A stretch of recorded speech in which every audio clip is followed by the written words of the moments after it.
Coba bayangkan kalian berada di perpustakaan sekolah. Di sana ada 15 buku dan 8 diantaranya adalah buku cerita. Sementara sisanya adalah buku pelajaran. Kira-kira apakah kalian bisa menemukan 9 buku pelajaran? Kalian mau bisa hitungnya enggak? Bisa? Ada yang bisa? Mas bisa nggak? Ketika kalian berada di buku perpustakaan, ternyata ini kalian membayangkan ya. Ketika kalian berada di perpustakaan itu ada 15 buku totalnya ya. Kemudian total buku ceritanya itu ada berapa? 8. Kalian bisa nggak menghitung jumlah buku pelajarannya? Bisa? Kalian gimana Mas Krisna? Dikurangi. Apanya yang dikurangi? Ya benar. Buku cerita dikurangi. Buku seluruhnya dikurangi buku cerita. Nah, terus yang kedua, jika kita ingin mengetahui perbandingan antara buku pelajaran terhadap total keseluruhan buku di perpustakaan, bagaimana cara menghitungnya?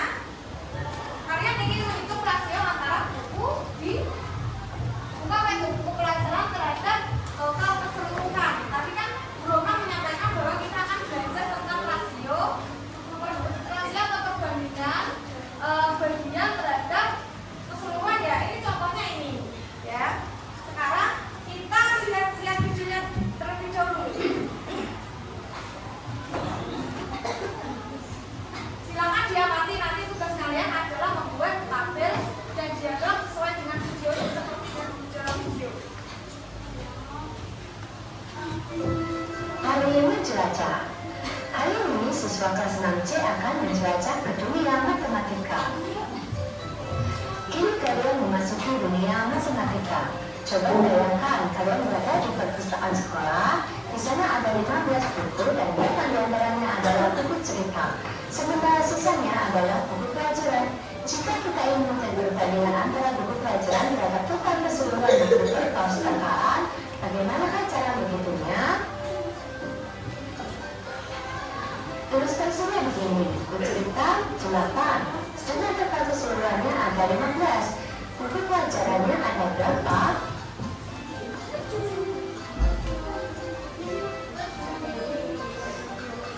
Mari kita hitung.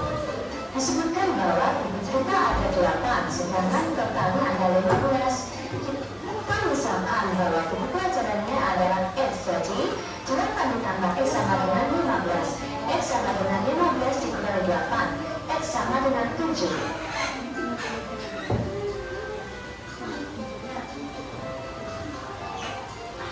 Jadi, kita peroleh bahwa buku ceritanya ada 8, buku pelajarannya ada 7. Jika ditotal, hasilnya adalah benar, yakni 15. Berikut merupakan akumulasi data dalam bentuk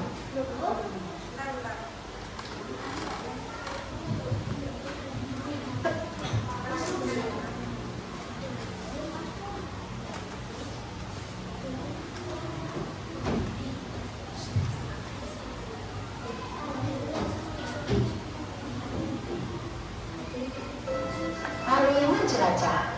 Hari ini siswa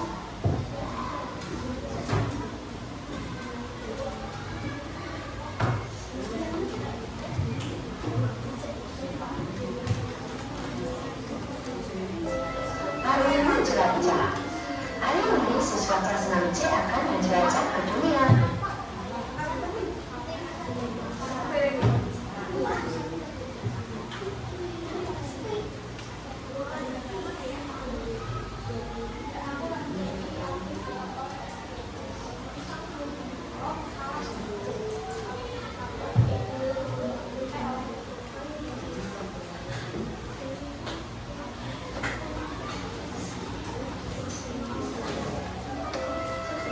Jelajah. Hari ini siswa kelas 6C akan menjelajah ke dunia matematika. Kini kalian memasuki dunia matematika. Coba bayangkan kalian berada di perpustakaan sekolah. Di sana ada 15 buku dan 8 diantaranya adalah buku cerita. Sementara sisanya adalah buku pelajaran. Jika kita ingin melihat perbandingan antara buku pelajaran terhadap total keseluruhan buku di perpustakaan, bagaimanakah cara menghitungnya? Ilustrasi yang buku cerita 8, sedangkan total keseluruhannya ada 15. Buku pelajarannya ada berapa?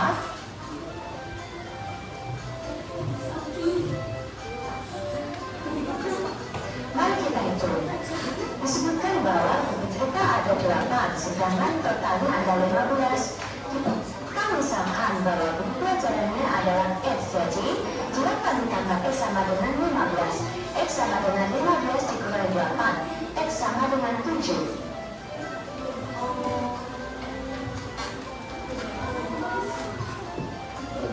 Jadi, kita peroleh bahwa buku ceritanya ada 8, buku pelajarannya ada 7. Jika ditotal, hasilnya adalah benar, yakni 15. Itu merupakan akumulasi data dalam bentuk tabel. Buku cerita 8. Diperhatikan ini adalah cara membuat tabelnya. Nanti tugas kalian ada yang membuat tabel. Tabelnya seperti ini ya. Buku pelajaran 7 dan total keseluruhan ada 15. Jika dibandingkan buku pelajaran dibanding total keseluruhan, yakni 7 dibanding 15. Berikut merupakan akumulasi data dalam. Kalau ini akumulasi data bentuknya diagram. Kalian seperti diagram kan? Nah, ini contohnya diagram batang. Diagram batang itu bisa bentuknya seperti ini ataupun bisa seperti ini ya. Terserah pokoknya. Nanti dibuatnya, oke? Diagram buku cerita.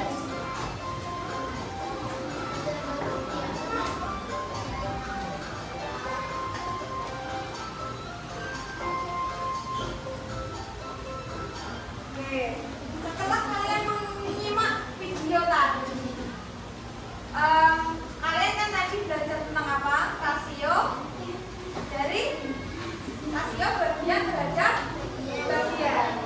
Terus rasio bagian terhadap keseluruhan. Jadi ini termasuk yang mana? Rasio bagian terhadap bagian atau rasio bagian terhadap keseluruhan? Tadi perbandingan antara buku pelajaran terhadap total buku keseluruhan.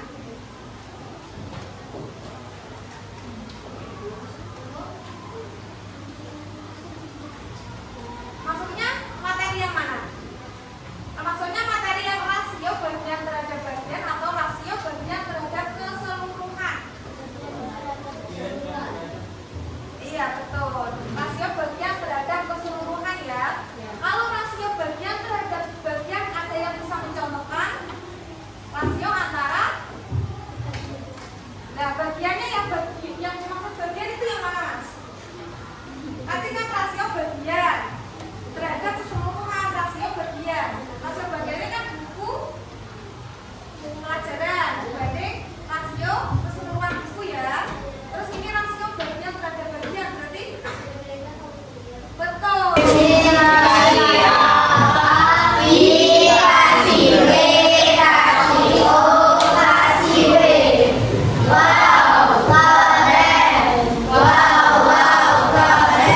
Coba ya rasio bagian terhadap bagian sama rasio bagian terhadap keseluruhan. Mau bedanya ya?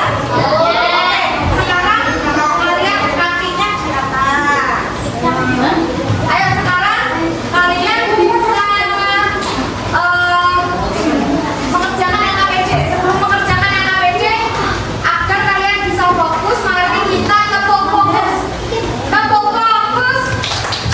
Melihat, mendengar, melihat, fokus. Ya, sudah fokus ya. Yang mulai besok deh.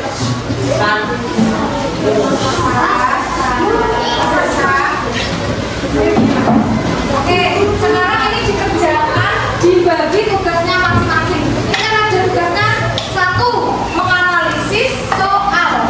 Kemudian nanti menyajikannya dalam bentuk tabel dan diagram. Jadi kalian harus mencari penyelesaian masalahnya dulu, baru kalian menggambar kelompok 1 sampai 3.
Jadi